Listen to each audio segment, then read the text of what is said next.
हैवान हैवानियत के हद ऐसन पार कैलस जौना के सोच के और देख के वो भी हैरान में पड़ जाए। आखिर कौन सामान बा जो हैवान के द्वारा मांगल जाता और वो व्यक्ति नइखे देत, तो वो व्यक्ति के साथ कुछ हैवान के द्वारा एक व्यक्ति के पकड़ के ओकर पैंट खोल दिया जाता और गुप्त अंग में टॉर्च डाल दिया जाता। पैंट खोल देंगे तो बाद टांग उठा के टॉर्च डाल देंगे। तो पूरा घटना के जानकारी वीडियो के साथ रुआ के दिखाएं। चैनल के साथ रुआ बना रही। यूट्यूब चैनल पर देखा तनी तो यूट्यूब चैनल के सब्सक्राइब करी। अगर फेसबुक पेज पर देखा तनी फेसबुक पेज के लाइक करी। नाचौले बालो आ ओकरा बाद में खेता में ले जाके आ पैंट खोल के आ टॉर्च डाल दिले बालो। नमस्कार, रुआ देखा तनी जियो भोजपुरिया, हम राजेश। अभी गोपालगंज जिला के माया थाना क्षेत्र से एक मामला सामने आइल बा जौन हैरान कर देवेला घटना बा और वो हैवानियत के हद ऐसन पार भइल जौना के सोच के हर कोई भी हैरान बा।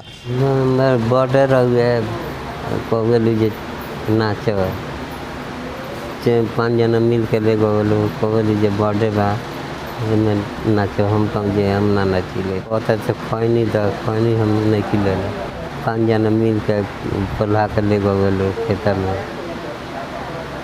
जे चलो एक बात बा खेत में। हम कहूँ जे कौन बात बाटे अच्छा चलो ना तो ले जाकर हाई झूठ मरुआ तो झूठ मिल के मरुआ लो।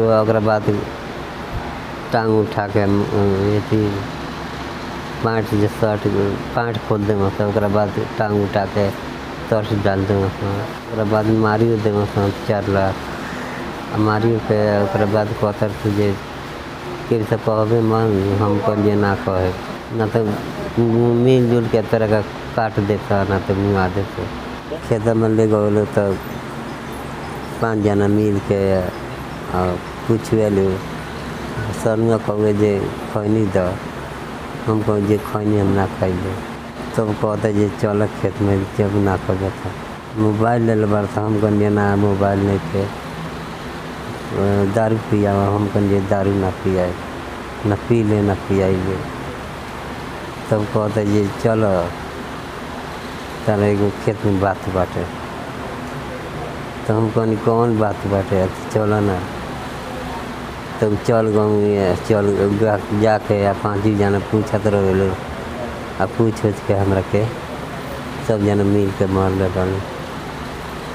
मिल के मार उड़ के एक बाद उल्टा टांग कऽ के बाद टॉर्च घूरले बालू। बॉर्डर में बुला के ले गेलो नाची ने आ ले गल बालो आ नाचौले बालो आ ओकरा बाद में खेता में ले जाके आ पैंट खोल के आ टॉर्च डाल दिले बालो। तो हम चाहतन जे 5 आदमी मिल के कैले बा ओकरो के हम साजा दिवावे के। श्रीरामपुर के हलो 3 जना 2 जना मधुसर के।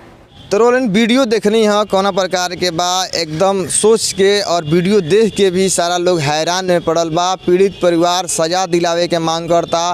पीड़ित परिवार की ज़्यादा से ज़्यादा रोलन सपोर्ट करी, वीडियो के ज़्यादा शेयर करी, यूट्यूब चैनल के सब्सक्राइब करी, फेसबुक पेज के लाइक करी। इस घटना के लेके अगला अपडेट रोआ पास मिली। आखिर घटना के लेके पुलिस के द्वारा क्या कार्रवाई कल जाता।